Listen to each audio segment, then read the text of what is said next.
और इस बीच हमारे साथ doctor Naresh Chawla ji, vice president Delhi medical council जुड़ चुके हैं। तो डॉक्टर साहब, आपका बहुत बहुत स्वागत है नेटवर्क 10 पर। और तमाम राज्यों से हमारे साथ हमारे सहयोगी भी जुड़ेंगे, उनका भी रुख करना चाहेंगे। लेकिन सबसे पहले डॉक्टर साहब आपके पास आते हुए, डॉक्टर साहब देखिए, HMPV वायरस ने जब से दुनिया में दस्तक दी है तब से ही इस पर चर्चा शुरू हो गई है।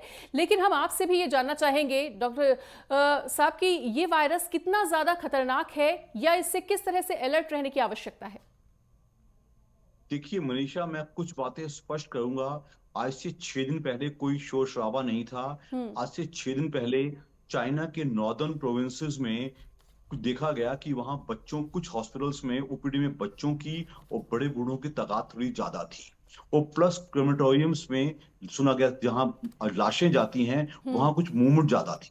हम्म। क्योंकि चाइना से हमें सीधी इंफॉर्मेशन नहीं मिलती, तो हम्म। हमें पता चला कि वहां एक HMPV नाम का एक वायरस है। Hmm. Human metapneumovirus infection हो रहा है। हम्म। अब तक दिल्ली पूरे हिंदुस्तान में 6 केसेस हो चुके हैं और हम्म। इंसिडेंटली सारे के सारे बच्चे ही हैं। हम्म। तो पहले तो I want to put it straight, hmm. जो HMPV वायरस है ये कोई नया वायरस नहीं है। हम्म। ये 2001 से जाना जाता है। और जो आप मनीषा इस बात को समझिएगा, ये जी। बात आपके मैं दर्शकों को भी बताना चाहता हूँ। हम्म। लोग सोचते हैं कि ये चाइना से चल के आया है। हम्म। ये पहले से हिंदुस्तान में एग्जिस्ट कर रहा है। जी। जिन 6 बच्चों को डायग्नोज किया गया है उनमें से कोई भी बच्चा ना कोई चाइना से गया है ना कोई इसका किसी विदेशी से कोई ताल्लुक है। हम्म। दैट मीन्स कि ये इन्फेक्शन पहले भी था।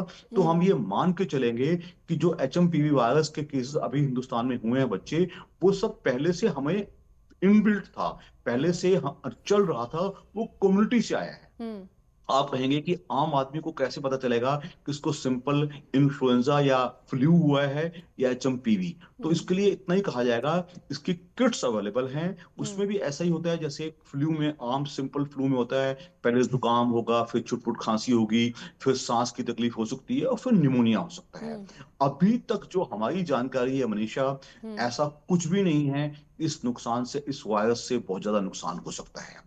क्योंकि हमें पता है कि वायरसेस बहुत ज्यादा म्यूटेट करते हैं, अपने आप को बदल लेते हैं। कैसे बदल लेते हैं कि हाँ जी, पहले कमजोर था फिर एकदम स्ट्रांग हो गया। तो इसके लिए मिनिस्ट्री ऑफ हेल्थ, ICMR और DGHS तीनों ने एक पैनी नजर बनाई हुई है। लेकिन अभी तक जो कि ये चैनल एक पब्लिक चैनल है, हम्म। लोग हमारे देश में घबरा जाते हैं कि डॉक्टर साहब जैसे 2020-21 में हुआ था वैसा तो नहीं होगा। लेकिन हम्म। अभी तक कुल मिला के ऐसी स्थिति बिल्कुल भी नहीं है। हम्म। तो I like to allay the fears of general public कि हम्म। आप अपने कोविड-19 की प्रिकॉशंस लीजिएगा, हम्म। कोविड-19 प्रोटोकॉल फॉलो कीजिएगा। क्या मतलब इस बात का कि आप, जो बड़े बूढ़े हैं, जो छोटे बच्चे हैं, जो हम्म। ऐसे पेशेंट्स हैं जो दूसरी बीमारियों के शिकार हैं, कोमोबिलिटीज, जिसको अनकंट्रोल्ड डायबिटीज है, कोई लिवर का हम्म। फेलियर है, कोई किडनी का फेलियर है, कोई लंग फेलियर है, कोई हम्म। हार्ट फेलियर है, कोई ऑर्गन ट्रांसप्लांट का पेशेंट है, कोई HIV का पेशेंट है, कोई कैंसर सर्वाइवर है, कोई इम्यून कॉम्प्रोमाइज का पेशेंट है। ये पेशेंट्स अपना ख्याल ज्यादा रखें। हम्म। घर से जब भी निकले N95 मास्क जरूर पहने, नंबर 1। नंबर 2, अपनी हैंड हाइजीन का ख्याल रखें, जो हम देख पहले करते थे, हाथों को धोना या सैनिटाइज करना। और तीसरा सबसे इंपॉर्टेंट, भीड़ भाड़ में मत जाइएगा। हम्म। माइंड इट, दिल्ली में इलेक्शंस जो हैं और कुंभ आने वाला है, जिसमें हम्म। उम्मीद की जा रही है कि ऑलमोस्ट 40-50 करोड़ लोग आएंगे। हम्म। आप सोच के देखिए, ये डिजास्टर है। हम्म। 2021 में भी यही हुआ था। हम्म। वेस्ट बंगाल में इलेक्शंस थे, वो कुंभ हुआ था। उसके हम्म। बाद क्या हुआ था हम सब जानते हैं। हम्म। तो हमें प्रिकॉशंस लेनी चाहिए। इन पर से कोई छटपटाने की या पैनिकीनेस की जरूरत बिल्कुल भी नहीं है। और जो लोग बड़े बूढ़े हैं उनको मैं कहूंगा वो फ्लू की वैक्सीन और न्यूमोकोकस की वैक्सीन लगवा लें, उससे हम्म। वो बच जाएंगे। हम्म। इस पर्टिकुलर HMPV वायरस की अभी कोई वैक्सीन हमारे पास नहीं है। लेकिन आज बिल्कुल। दोबारा से कहा जा रहा है कि थोड़ी एहतियात जरूरी है, सावधानी जरूरी है। घबराने या पैनिकनेस की जरूरत नहीं। बिल्कुल डॉक्टर साहब, जैसा कि आपने बताया कि इस वायरस की पहचान पहले ही हो चुकी थी और ये पहले ही आ चुका था, और जैसा कि JP नड्डा जी ने भी यही कहा है कि 2001 में ही भी इसकी पहचान हो चुकी थी। तो क्या जब भी कोई वायरस आता है तो वो अपना स्ट्रेन चेंज करता है, तो क्या ये अपना स्ट्रेन चेंज करके आया है अब? नहीं, ऐसा नहीं कहा जाएगा। जो ये फ्लू इन्फ्लुएंजा का वायरस है, हम्म। सार्स का वायरस है, एचएमपीवी का वायरस है, इवन हम्म। कोविड-19 का जो वायरस है, ये हम्म। अपने आप को हल्का-फुल्का बदलते जाते हैं। हम्म। आम लोग, हमारे आम हिंदुस्तानी लोगों का ये डरना है कि बातों-बातों में वही कोरोना दोबारा तो नहीं आ जाएगा, हम्म। ऐसा बिल्कुल भी नहीं लग रहा। मैं आम दर्शकों को आई हम्म। लाइक टू अले देयर फियर्स, ऐसा बिल्कुल लगा। जी। जो 6 बच्चों का हुआ है, वो 6 बच्चों को ठीक है। अपने अंदर से कम्युनिटी से हुआ है। दैट मीन्स कि वो वायरस पहले एग्जिस्ट कर रहा था और हम्म। इसकी जो वैरायटी है वो माइल्ड है। वो हम्म। जानलेवा या विरुलेंट फैलने बिल्कुल। वाली वैरायटी नहीं लग रही है। बिल्कुल डॉक्टर साहब, इस चर्चा को आपसे भी आगे बढ़ाते रहेंगे। और ईशा हमारे साथ चंडीगढ़ से लगातार बनी हुई है। ईशा, देखिए, तमाम राज्यों को अलर्ट पर रखा गया है एचएमपीवी वायरस के मद्देनजर। ऐसे में पंजाब, चंडीगढ़, हरियाणा को लेकर क्या कुछ जानकारी देना चाहेंगी? स्वास्थ्य विभाग यहाँ पर कितना ज्यादा अलर्ट नजर आ रहा है इस वायरस को देखते हुए? देखिए, जिस तरीके से केंद्रीय स्वास्थ्य मंत्री जेपी नड्डा ने खुद स्पष्टीकरण इस पे दिया है कि इस वायरस से घबराने की ज़रूरत नहीं है। 2001 से इसके मामले सामने आ रहे हैं और शोध में भी इस बात का पता चला है कि हर साल 4% मामले भारत में इसके सामने आते हैं। लेकिन जिस तरीके से लोगों में भ्रम की स्थिति है, क्योंकि चीन में ये जो संक्रमण है लगातार बढ़ता जा रहा है और यही वजह है कि अब जिस तरीके से भारत में ये मामले सामने आए हैं तो लोगों में भ्रम की स्थिति है कि हो सकता है कोरोना की तरह ही ये मामले बढ़े। लेकिन बीते कल पीजीआई, जहां पर राजस्थान, जम्मू कश्मीर, हिमाचल प्रदेश, पंजाब, हरियाणा, चंडीगढ़ से लोग इलाज के लिए पहुंचते हैं, उनकी तरफ से ये स्टेटमेंट जारी की गई है कि चंडीगढ़ में फिलहाल इस तरीके का कोई मामला सामने नहीं आया है और इससे घबराने की भी ज़रूरत नहीं है।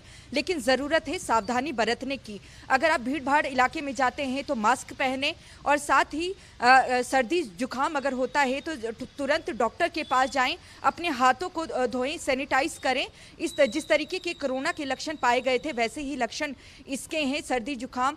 इसके साथ साथ सांसों की जो समस्याएं रहती है, सांस लेने में तकलीफ, वो समस्याएं एचएमपीवी जो संक्रमण पाया गया है उसकी है। लेकिन लोगों में लगातार कहीं ना कहीं एक कह सकते हैं कि सोशल मीडिया भी इसका बड़ा कारण है कि भ्रम फैलता जा रहा है। लेकिन केंद्रीय स्वास्थ्य मंत्रालय भी सामने आया है। फिलहाल हरियाणा, पंजाब में इस किसी तरीके का अलर्ट जारी नहीं किया गया है, लेकिन ये जरूर कहा गया है कि लोग सावधानी जरूर बरतें। जी ठीक है, बिल्कुल। सभी लोग बने रहिए हमारे साथ, इस पर आगे भी चर्चा को जारी रखेंगे। पर लालचंद, आपका रुख करना चाहेंगे। देखिए, उत्तर प्रदेश में महाकुंभ को लेकर काफी ज्यादा माहौल एक तैयार हो रहा है, क्योंकि महाकुंभ में देखिए 40 से 50 करोड़ लोग आएंगे और ऐसे में इस बात के खतरे को लेकर लगातार सोशल मीडिया पर अब चर्चा चलने लगी है। हैशटैग लॉकडाउन बहुत ज्यादा ट्रेंड करने लगा है। तो महाकुंभ पर इस वायरस का कोई असर ना देखने को मिले, इसके लिए उत्तर प्रदेश का स्वास्थ्य विभाग कितना ज्यादा अलर्ट नजर आ रहा है? देखिए मनीषा, आपको बता दूं कि जिस तरीके से चीन में एचएमपीवी के वायरस तेज़ी से बढ़ रहे हैं, ऐसे में कहीं ना कहीं भारत के अंदर भी 6 मामले पाए गए हैं, जिसको लेकर उत्तर प्रदेश भी कहीं ना कहीं अलर्ट पर दिखाई दे रहा है। क्योंकि उत्तर प्रदेश एक बड़ा प्रदेश है, बड़ी जनसंख्या वाला प्रदेश हो, और सबसे बड़ी बात मनीषा कि उत्तर प्रदेश में महाकुंभ होने जा रहा है, जिसमें लाखों करोड़ों लोग यहाँ पर पहुँचेंगे। ऐसे में सरकार की तरफ से भी तमाम तैयारियाँ महाकुंभ को लेकर तो की ही जा रही है। लेकिन जिस तरीके से तमाम बाहर से लोग आ रहे हैं, देश विदेश के लोग यहाँ पर आ रहे हैं, क्योंकि जो मंत्री है वो आमंत्रित करने देश विदेश को लोगों को गए हैं, और ऐसे में यह माना जा रहा है तमाम बड़े बड़े साधु संत महात्मा तो यहाँ पर पहुँचेंगे। लेकिन जिस तरीके से देश विदेश के लोग आएंगे, ऐसे में कहीं ना कहीं एचएमपीवी वायरस को लेकर सरकार अलर्ट दिखाई दे रही है। यही वजह है कि मुख्यमंत्री योगी आदित्यनाथ की अध्यक्षता में बैठक हुई है, और मैं इस समय मुख्यमंत्री आवास पर भी मौजूद है। बैठक चल रही थी, मुख्यमंत्री योगी आदित्यनाथ की अध्यक्षता में बैठक खत्म हो चुकी है, जिसमें डिप्टी सीएम जो ब्रजेश पाठक है, जो स्वास्थ्य मंत्री हैं, वो भी इस बैठक में शामिल हुए। इसके साथ ही देखने को मिला जो स्वास्थ्य विभाग के जो तमाम अधिकारी हैं वो भी इस बैठक में पहुंचे हैं, और मुख्यमंत्री योगी आदित्यनाथ की तरफ से तमाम यहाँ पर दिशा निर्देश दिए गए हैं। क्योंकि आपने देखा होगा कि जब कोरोना काल था तो उत्तर प्रदेश जिस तरीके से बड़ा प्रदेश होने के नाते, बड़ी जनसंख्या वाला प्रदेश होने के नाते, मुख्यमंत्री योगी आदित्यनाथ के निर्देश पर किस तरीके से काम किया गया, किस तरीके से लोगों को बचाने की कोशिश की गई, किस तरीके से से तमाम व्यवस्थाएं की गई, अस्थायी रूप से हॉस्पिटल बनाए गए, उसी तरीके से एक बार फिर मुख्यमंत्री योगी आदित्यनाथ पूरी तरीके से सतर्क दिखाई दे रहे हैं। और यही वजह है कि उन्होंने बैठक की है और बैठक के बाद तमाम दिशा निर्देश भी जारी किए गए हैं। जिस तरीके से पहले दिन ही डिप्टी सीएम ब्रजेश पाठक जो स्वास्थ्य मंत्री हैं, उन्होंने मास्क लगाने को लेकर अस्पतालों में निर्देश जारी कर दिया।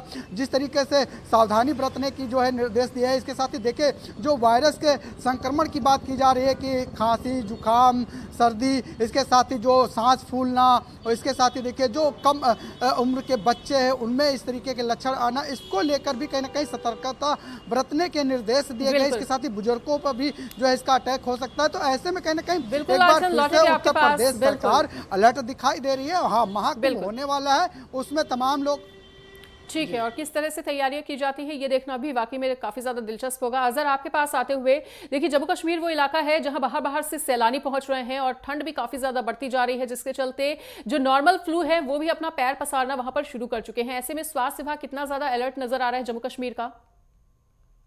देखिए, अगर हम जम्मू कश्मीर घाटी की बात करें तो यहाँ पे लगातार जो ठंड का प्रकोप है वो लगातार बढ़ता जा रहा है। तो हम देख रहे हैं कि लगातार जो -7 और -8 जो है रात का जो टेम्परेचर है वो रहता है। तो इसके पेश नजर हम देख रहे हैं कि जो स्वास्थ्य केंद्र है या जो स्वास्थ्य मंत्री है या बाकी चीजें जितनी भी है, हम देख रहे हैं कि लगातार वो इस चीज पे नजर रखे हुए हैं। कल भी बरसते बर्फ के दौरान भी जो स्वास्थ्य मंत्री है डॉक्टर सकीना इतू, वो भी लगातार Pulwama, north Kashmir, south Kashmir, central Kashmir के हर एक पर्टिकुलरली जितने भी जीएमसी है, गवर्नमेंट मेडिकल कॉलेज है, उनकी व्यवस्था वहां पे नजर रखी गई। जहां तक इस नए वायरस का ताल्लुक है, क्योंकि काफी सारा अनुभव है, अगर हम जम्मू कश्मीर के इस अनुभव की बात करें, इस गवर्नमेंट की बात करें, तो उनके पास काफी अनुभव है। 2019 का जो कोरोना वायरस है उसको लेके काफी अनुभव है और उसको लेके यहाँ पे काफी सारे जो है अलर्ट मूड में दिखाई दे रहे हैं।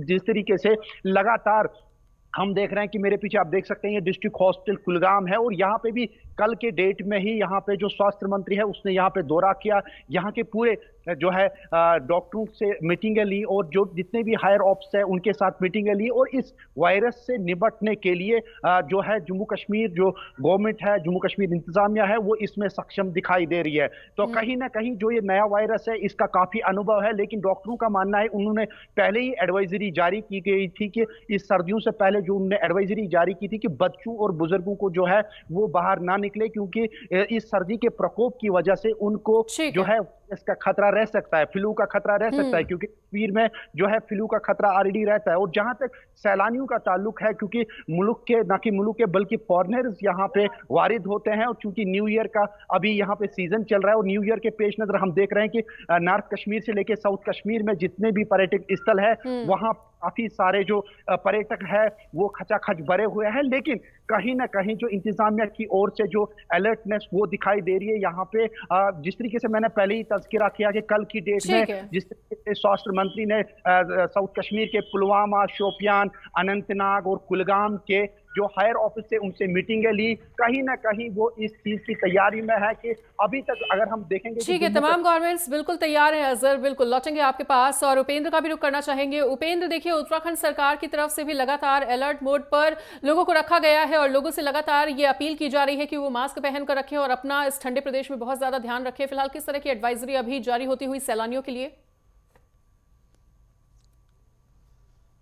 देखिए, बिल्कुल साफ तौर पर जिस तरीके से देखा गया है कि HMPV वायरस जिस तरीके से जो है देश में जिस तरीके से जो पहुंच चुका है और उसमें कई सारे 9 मामले जिस तरीके से आ चुके हैं, उसके साथ ही अब राज्यों में भी अलर्टनेस जो है वो जारी कर दी गई है। कल जिस तरीके से देर रात आनंद में जिस तरीके से बैठक स्वास्थ्य महानिदेशक की ओर से जो है वो की गई है, उसमें साफ तौर पर जिलाधिकारियों को और तमाम स्वास्थ्य विभाग के जो CMO हैं उनको भी आदेश जो है वो जारी कर दिए गए हैं कि सभी को अलर्ट पर रहने के दिशा निर्देश जारी कर दिए गए हैं। आइसोलेट बेड जो है उनको तैयार करने के दिशा निर्देश हैं। साथ ही जिस तरीके से जो इम्यूनिटी जिनकी कमज़ोर है, साथ ही जो बुजुर्ग हैं, बच्चे हैं और जो निमोनिया के जो ज़्यादातर जो मरीज हैं उन पर साफ तौर पर जो है नज़रें जो है वो रखी जाएगी। साथ ही और ये भी कहा गया है कि अगर किसी प्रकार की कोई दिक्कत अगर होती है तो उसकी रिपोर्ट जो है सीधे जो है वो स्वास्थ्य विभाग को जो है वो जल्द से जल्द जो है वो दी जाए। हालांकि सभी को अलर्ट पर रहने के दिशा निर्देश जो है वो दिए गए। खासतौर पर उनका ये भी मानना है कि भीड़ भाड़ वाले इलाके और जिस तरीके से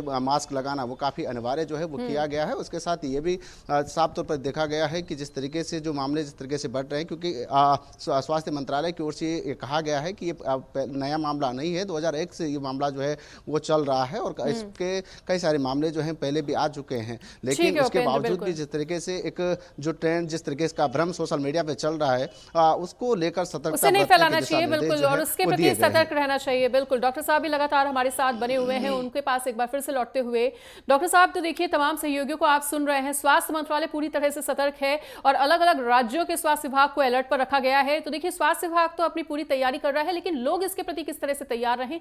लोगों को पता कैसे चलेगा कि वो एचएमपीवी वायरस से ग्रसित हैं? नॉर्मल फ्लू से कितना ज्यादा अलग है ये वायरस?